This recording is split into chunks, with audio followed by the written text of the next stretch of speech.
Hey guys, what's going on? In this video today, we are going over where to level every character on Marvel Strike Force.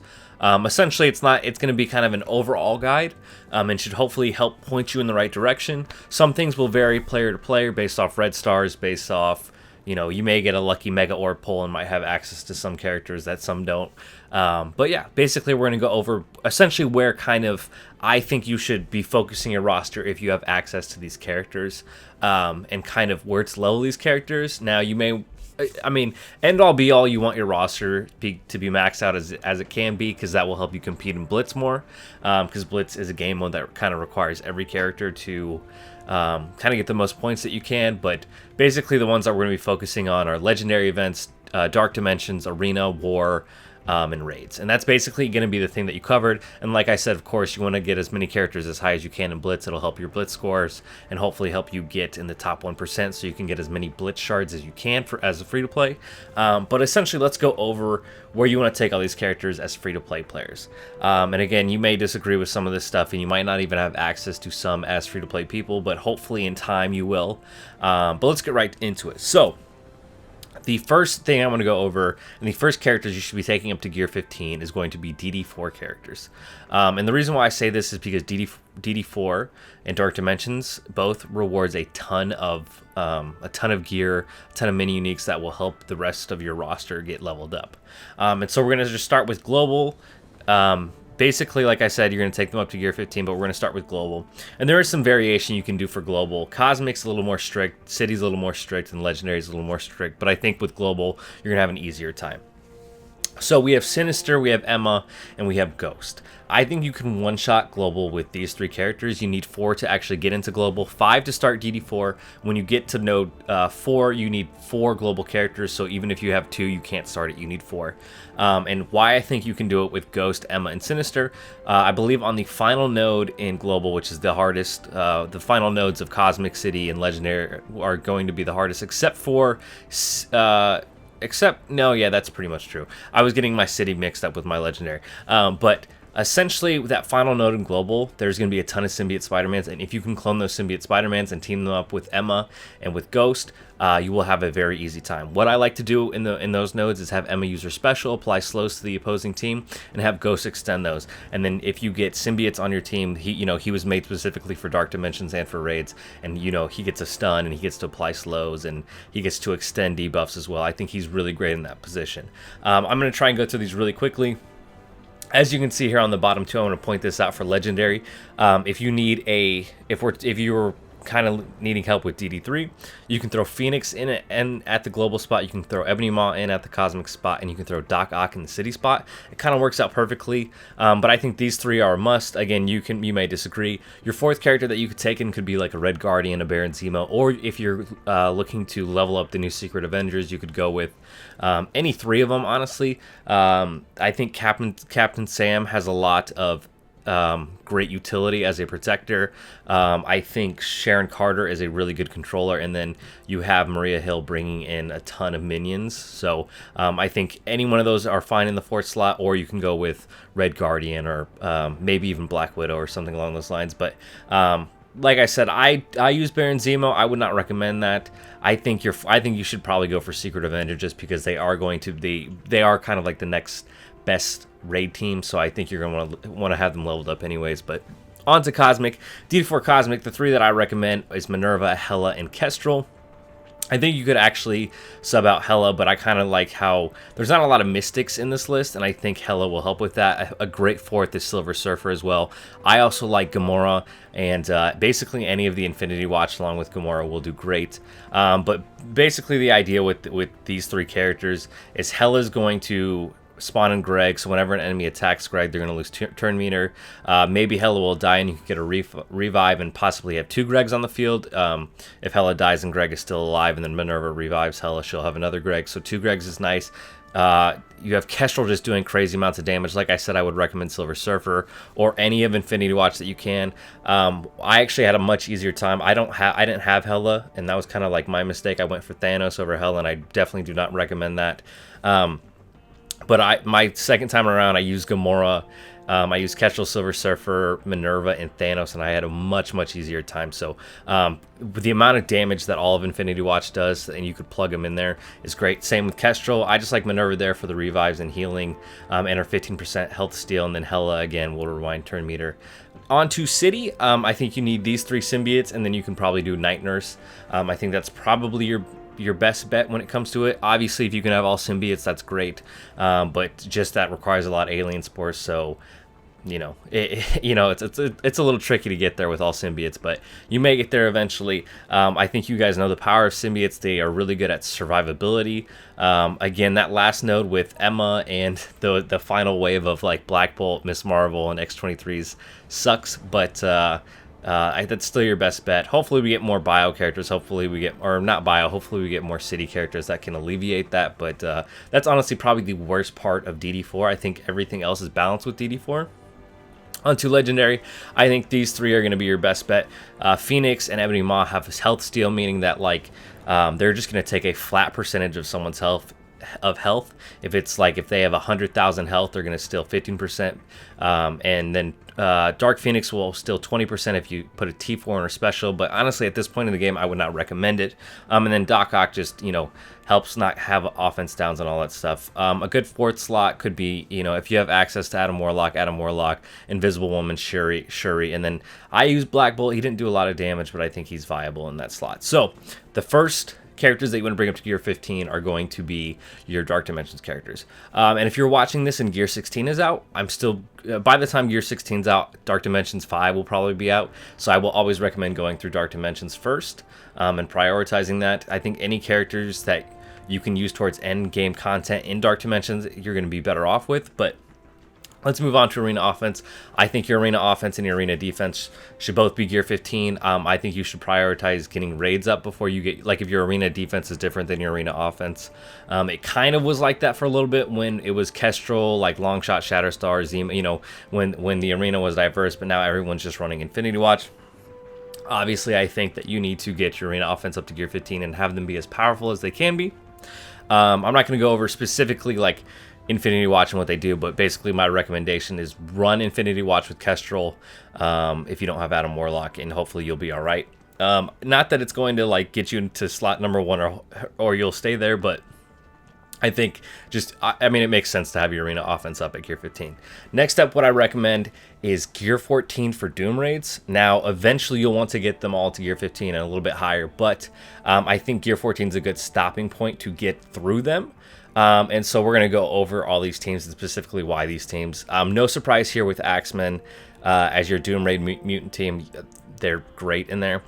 This Doom Raid Mutant team number 2 is Gear 14, and the reason why you want to bring this team up, at least you want to bring up Sinister, Shatterstar, and Longshot, because in the boss node there's a Longshot. If you clone the Longshot, you can put it on auto, and the opposing team will not get a turn because Longshot, and Shatterstar will keep getting turn meter for each other. It works greatly. It's Mutants probably the easiest aspect of Doom Raids, especially if you have this team ready to go. Again, it's a lot of mutant gear at Gear 14 and it's a lot of ISO, but I think it's definitely worth it. Your Doom Raid bio team is just symbiotes. I really like this team. I actually sub out Venom with Black Bolt just because I like a little bit more damage, but this is your safe bet. This will help you get through it, but I don't like timing out, so I like throwing Black Bolt in there, but it's a little bit riskier, but for the most part I get through it.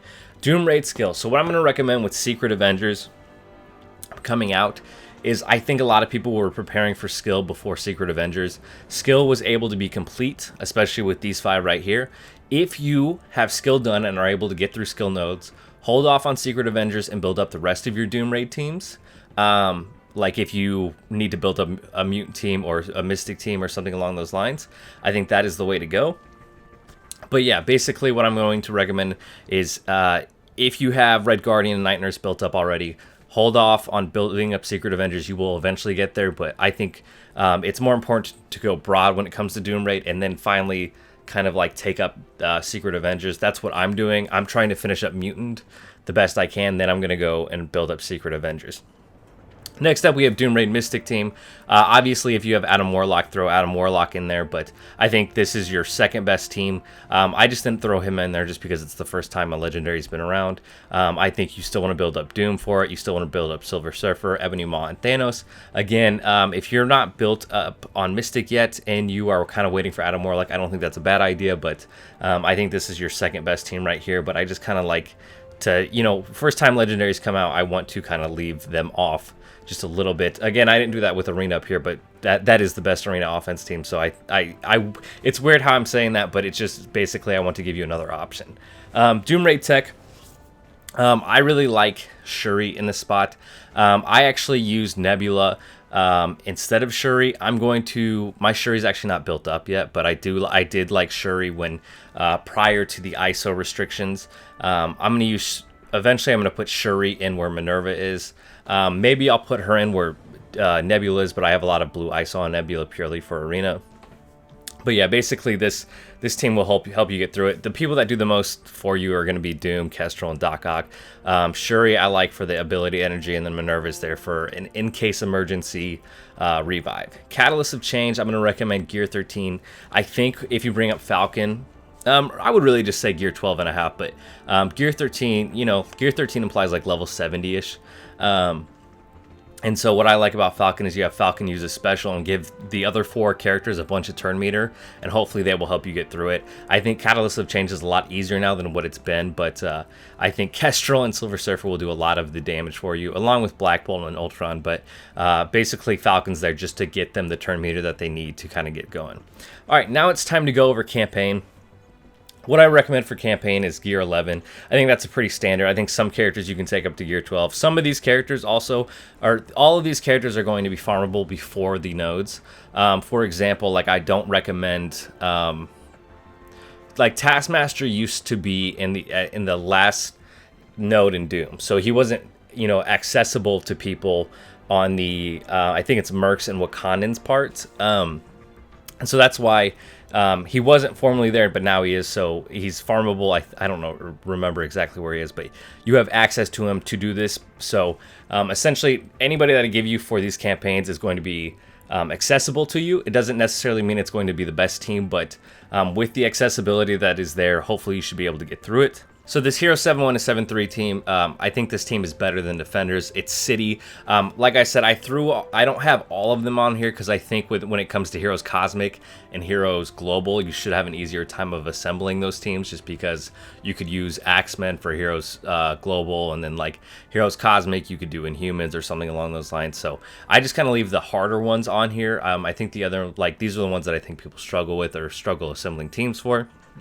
Next up, we have Villain 7-1 to 7-3. I believe this is Hydra, AIM, and Sinister Six. I really just like Red Skull, Zemo, Grenadier, and Winter Soldier just because you may be using them on a war offense team, and then Mysterio is going to be on a war defense team, and he has the chance to revive himself. So I think this is a good team to assemble. Also, Red Skull is going to call in minions. Villain 7-4 to 7-6. This is kind of the only one that I'm kind of iffy on. Just because I don't really use Mordo anymore on Supernatural. There is that hella natural war offense team, but again, this is probably the one that I feel most uncomfortable telling you what to do just because there's not a lot of mystic villains, and that's what Hero 7-4 through 7-6 requires. Also, I believe Hela is on 7-6 of that, so like I said, you should have access to it, but if you don't, someone you can throw in there is like Nobu, sadly. Again, there's not a lot of good recommendations, so that's why I have Hela there, but hopefully you have access to Hela, especially with Asgardians being required for Black Bolt, so you kind of have that calendar. That's not going to get you a Hela unlocked, but again, I don't want to tell you recommend bringing up Nobu to Gear 11 or Hand Sorcerers to Gear 11, but hopefully you have access to Hela. If not, you may have to invest in a character that's not as great. Next up, we have Nexus 8-4 to 8-6. Looks like it's Asgardians and Kree. Again, I just recommend this team. This has a lot of survivability. Doom 1-4 to Doom 1-6. I believe it's Supernatural and Guardians. This is my recommendation. Again, I'm just going to scroll through all of these. I think you should understand where these characters are going to be pretty good at. This one right here, again, this is Mercs and Wakandan. This is a war defense team right there. Doom 2.7 to 2.9 is, I believe, Hydra and Black Order. You can't use Thanos. He's not Black Order. And Corvus is in the Arena store, so I think you're going to build up Black Order just a little bit anyways, and I think Corvus will be pretty good in the slot. Doom 3.4 to 3.6, I believe, is Avengers, so I'm going to recommend Wave 1. Doom 3.7 to 3.9, I believe, is, what a weird, I think it's Tech, Heroes, or I think it's Heroes Tech and Hero Mystic, so you want to do Supernatural, and then Shuri and Falcon to help you get through that. Now on to war teams. So what I recommend for war teams is I recommend, let's say for example, Iron Fist really needs his special T4 to make the team viable on defense. So what I recommend, I think the special requires level 68 to put the T4 on. Level 70 is for the ultimate. I think level 65 is for the passive, and like level 63 is for the basic. I may have that wrong, but basically I recommend you bring them up to gear 11, gear 12. Don't put any orange gear on them. You want to save the mini uniques, but basically get them to the level that is required for that necessary T4 to make the team viable. Obviously, you may not have access to all the T4s to make these teams viable, but this is kind of the route to go. I also did not include Secret Avengers because I don't know what team I'm going to put them on, so I will see how viable they are on offense or defense and then decide. But essentially, I give you kind of like a really good setup for teams. Offense is more important than defense, but again, you can just choose whatever you want, or if you want to listen to other content creators when it comes to war, I understand. War, again, is pretty much basically what you decide you want to do with it. So, but yeah, like I said, I think gear 11 for war is a pretty good stopping point. And then just, you can go up to gear 12, maybe gear 12 and a half. What I mean by gear 12 and a half is just all purple gear, none of the orange gear. That way you can save the mini uniques. Hopefully, not that I'm hoping for gear 16, but when gear 16 comes around, hopefully mini uniques become more readily available, and that way we can start bringing up these characters and have them have higher power. But Infinity Watch I didn't put anywhere just because it kind of depends if you have access to them or not. But yeah, like I said, you're just going to be wanting to run all of these at gear 11 or so. And as you can see, I don't think there's any surprise here with these teams. I like Minerva on Marauder, so that's why I recommend her there. I think she's better than Sabretooth. I really like Skeletori. I think they're a ton of fun. I like Shuri on Merc Defense. I like this Coulson team as a counter to Heroes for Hire. And then Uncanny X-Men, you can run Doom in there as a defensive team. Same with the Brotherhood. Again, I don't think any of these are super surprising. And now we're on to the monthly events that come around. So, you have Chaos Theory. I'm just going to recommend Gear 8. Your Shuri's probably going to be built up anyways. So, hopefully you can get through with a higher Shuri and the rest at Gear 8.